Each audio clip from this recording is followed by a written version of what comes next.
22 here at Big 550 KTRS. He was on the show this summer. So much fun. We decided to have him back on. John O'Leary, St. Louis born and raised. John O'Leary, welcome back to Big 550 KTRS. McGraw, glad to be with you. You were on because we heard your story, and it was one that was pretty motivational. So let's sort of tell it again real quick. You're born and raised in St. Louis. Born and raised in St. Louis. Grew up in town and country. And how old were you when this accident happened to you? 9 years old. What happened? It's typical boy stuff, McGraw. Playing with gasoline in the garage. Blew the can up. Caught on fire. Trapped in the garage. Eventually make my way out. Run through the house on fire. Everybody knows to stop and drop and roll until they're the ones on fire. Mm-hmm. Eventually see my brother in the front hall. He's 17. He has never done a thing nice for me in my entire life, but this is the day he changes. Picks up a rug, puts out the fire, carries me outside, runs back in, calls 911, and he's the hero of the day.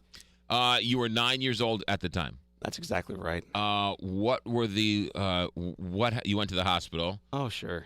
Burns all over your body. Burned on 100%, McGraw. 87% was third degree. So back in the 80s, that's a death sentence.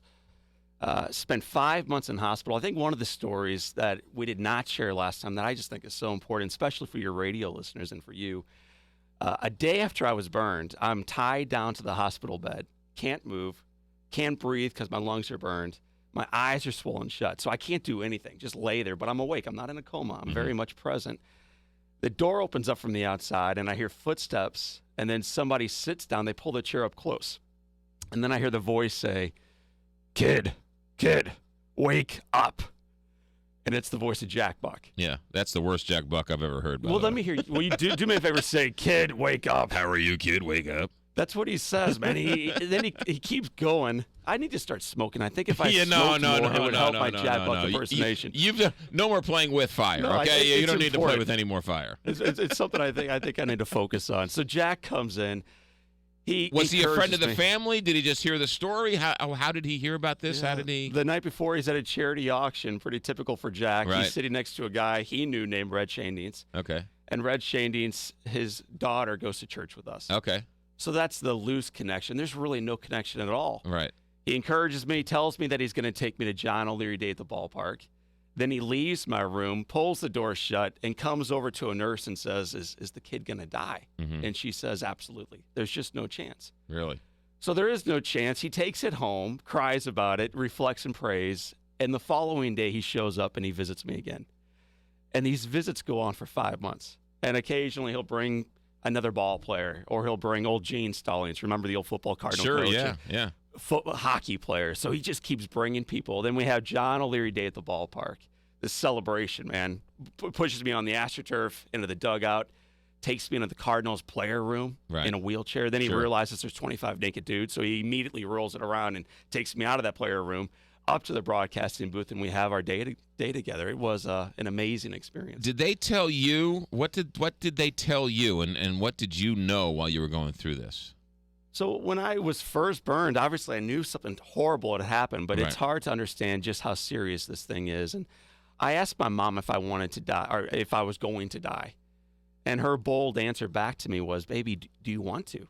Because it's your choice. It's not mine." And we made a commitment that day to fight on. We had no clue what tomorrow would look like. The reality was the doctors, the nurses, the experts knew that the little guy would die. Mm-hmm.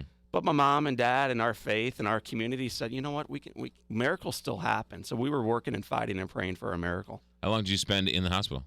5 months in hospital, a couple dozen surgeries, years of therapy afterwards, but we've made a full recovery. Long-term commitments. And now that's interesting in and of itself. You say you made a full recovery. However, your arms and your hands are deformed, I guess, for lack of a better word. And I'll take off my shirt later on, and we'll just keep taking it off. I'm burned from my neck to my toes, third degree. Right. So I got a face for TV, man, maybe, but I got a body for radio. But but you say, and this is where your mindset is, you made a full recovery, but you don't have any more or less fingers. Yeah, right. So it's interesting how you feel.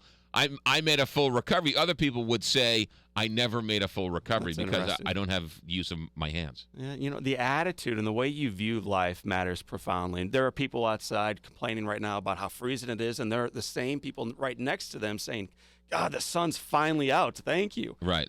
So the way we see our world and see our life affects what happens next. Yeah. Married?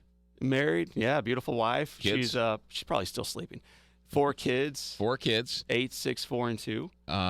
What was it? Some people, as you say, look at the glass half empty. Other people look at it half full. Were you always one of those, or what happened to you? So there's a lot of science on this. You are born with a certain amount of optimism, and I happen to be born with a lot, but you still can pivot more into it. So if you're a negative Nelly, you can still step in and realize life is still pretty good. Mm-hmm. I think one thing that would encourage people to move forward in their life is to keep a gratitude journal. When you write down all the gifts of your day, you realize at the end of it, my gosh, we are so fortunate. Right. I've often said that no matter what your Problem is, it's the biggest problem in the world, right? That's right. If you lose your job and you can't pay your mortgage, that's your biggest problem. That's right. Right? If you missed out on being accepted at the country club, that's your biggest problem. That's right. But comparably speaking, it's night and day. That's right. And it's amazing, McGraw, how the problems disappear the following day. The gentleman talking about what the Dow did yesterday. Yesterday, the world was going to where. Right. This morning, we're celebrating, God, one of the best days since December last year. Right. Wow. Well, what happened? Not much, really. Yeah.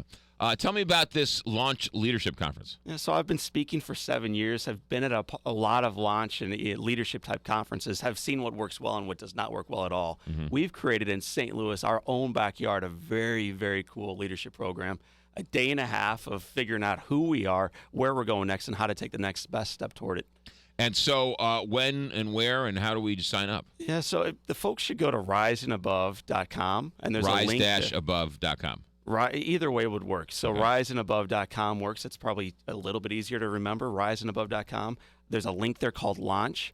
A lot of times we find that most business leaders, most corporate leaders don't take time out for themselves, their businesses, their lives.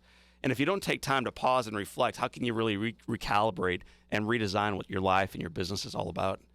Is there a KTRS deal on this deal? There may be. Maybe. What do you have to do to get the KTRS deal? You got to be creative enough to go to the website, riseandabove.com, sign up, check it out, email me questions, let me know what you're concerned about or what you're questioning today, and then type in the code, the big 550. So anytime they ask you for a code, type in 550, big 550. That's right. And it'll help you out it's along going the to way. save you 55%. 55% off the ticket. That's exactly. It's a significant deal. It just shows the partnership between us and KTRS. Where is the leadership conference? Where is it? It's in St. Louis at the Renaissance, downtown on Washington. Yeah, right. Yeah, no, the right across the street from the Dome. That's exactly America right. Center, yeah. March 13th and March 14th. That website again? The website's riseandabove.com, and I just encourage folks, go there today. Check out Launch. Send us your questions, and we'll see you on March 13th. It is so fascinating. I don't want to call it the power of positive thinking, but it almost is that, right? If you can turn your mindset around and that tomorrow will be a better day and you just keep fighting and keep a good thought in your head, it's amazing how well you can do. That's right. And then, McGraw, you surround yourself with people like-minded. Watch out. So that's the idea. Bring a whole bunch of people That's together. the other thing. I mean, everybody can bring you down. There's That's so right. many people who are just so angry and mad and just miserable. And you're like, you're making me miserable. Get That's out of my right. life. Get out of my hair. Yeah, interesting stuff. All right. John O'Leary, great story. Thanks for sharing, as Glad to always. be on. We'll talk to you down the road, but keep going on. One more time, that website again. Yeah, thanks, McGraw. It's riseandabove.com, and when you get there, type in the code, the big 550. John O'Leary, ladies and gentlemen. Great motivational story. 7:31 here, Big 550 KT.